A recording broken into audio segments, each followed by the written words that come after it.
नमस्कार, मी स्वरा. आज तुम्हाला कढीपत्त्याची हिरवी चटणी बनवून दाखवते. या ठिकाणी बघा, कढीपत्ता घेतलेला आहे. कढीपत्ता स्वच्छ धुवून आणि थोडासा फॅनखाली उन्हामध्ये असं वाळून घेतलेला आहे, जेणेकरून पाण्याचा अंश अजिबात राहिला नाही पाहिजे. इथे आवडीप्रमाणे कढीपत्ता ठेवा. त्याचबरोबर साहित्य लागेल. हिरवी मिरची इथे आवडीप्रमाणे तिखटाची ठेवायची आहे.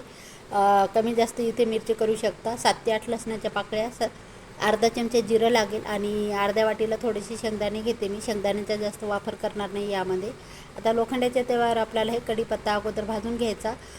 कढीपत्ता कधीही स्वच्छ धुवून कोरडा असला पाहिजे. पाणी अजिबात एकही थेंब नसलं पाहिजे त्यामध्ये. वाटल्यास तर उन्हाला थोडासा ठेवा किंवा फॅनखाली स्वच्छ धुवून. आता हे कडक होईपर्यंत असं भाजून घ्यायचा थोडासा असं.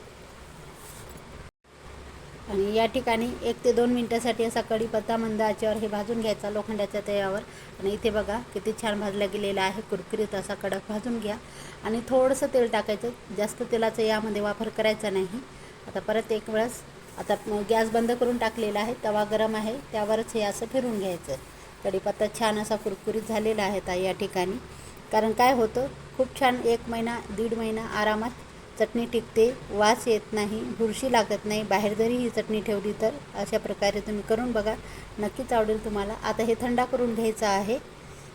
इथे पाहू शकता किती छान भाजून घेतला आहे मी कढीपत्ता. आता मिरची छान भाजून घ्यायची आपल्याला डाग येईपर्यंत. कमी गॅसवर मंद आचेवर आणि डाग येईपर्यंत मिरची भाजून घ्यायची. मिरची कच्ची राहिली पाहिजे नाही. आणि त्यामध्ये टाकते लसणसुद्धा आपल्याला डाग येईपर्यंत भाजून घ्यायचा. नंतरच तेलाचा वापर करायचा आहे. भाजत आल्यानंतरच, अगोदरच तेल टाकू नका, नाही तर ठसका होते. इथे पाहू शकता डाग छान असे आलेले आहे. 2-4 थेंबच असे तेल टाकायचे. तेलाचा जास्त वापर करायचा नाही. शेंगदाण्याला तेल असते त्याच्यामुळे. आता शेंगदाणे टाकून घेते. अर्ध्या वाटीला कमीच टाकलेले आहेत मी. शेंगदाणे मला जास्त आवडत नाही, तुम्ही अर्धी वाटी टाकले तरी चालेल. इथे आवडीनुसार शेंगदाणे ठेवू शकता. आता हे डाग येईपर्यंत हे तिन्ही साहित्य भाजून घेतलेलं आहे. त्यानंतर आपल्याला हे टाकायचं जिरं शेवटी टाकायचं. अगोदर जिरं टाकायचं नाही. जर अगोदर टाकलं तर ते लगेच भाजल्या जाते, करपल्या जाते. त्याच्यामुळे गॅस बंद करून टाकलं त्यावरच हे जिरं भाजल्या जाते. अशा प्रकारे बघा, गॅस बंद, काहीच वेळ लागत नाही जिरं भाजण्यासाठी. आता हे थंड करून घेते सर्व साहित्य मी. थंड झाल्यानंतरच हे मिक्सरला फिरून घ्यायचं. गरम याच्यामध्ये अजिबात फिरून घ्यायचं नाही. आणि मिक्सरचं भांडंसुद्धा कोरडं असलं पाहिजे. आता हे टाकून घेतलेलं आहे. मीठ टाकून आता हे फिरून घेते. आणि यामध्ये काही पाण्याचा वगैरे वापर अजिबात करायचा नाही. कोरडी चटणी आपल्याला हे मिक्सरला फिरून घ्यायची. इथे पाहू शकता अशा प्रकारे हे मिक्सरला छानपैकी फिरून घेतलेलं आहे. थोडीशी आबडधोबड वाटलं तरी चालेल, काही हरकत नाही. थोडंसं मी बारीक करून घेतलेलं आहे अशा प्रकारे.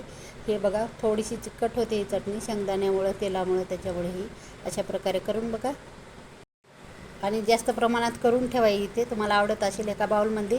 थंड झाल्यानंतर काचेच्या भरणीत भरून ठेवायची आहे. लगेच गरम भरून ठेवायची नाही, नाही तर बुरशी लागते. नक्कीच आवडली असेल तर लाईक करा, शेअर करा, कमेंट करा, सबस्क्राईब करायला विसरू नका. चॅनल नवीन असाल तर भेटूया एका नवीन व्हिडिओमध्ये. तोपर्यंत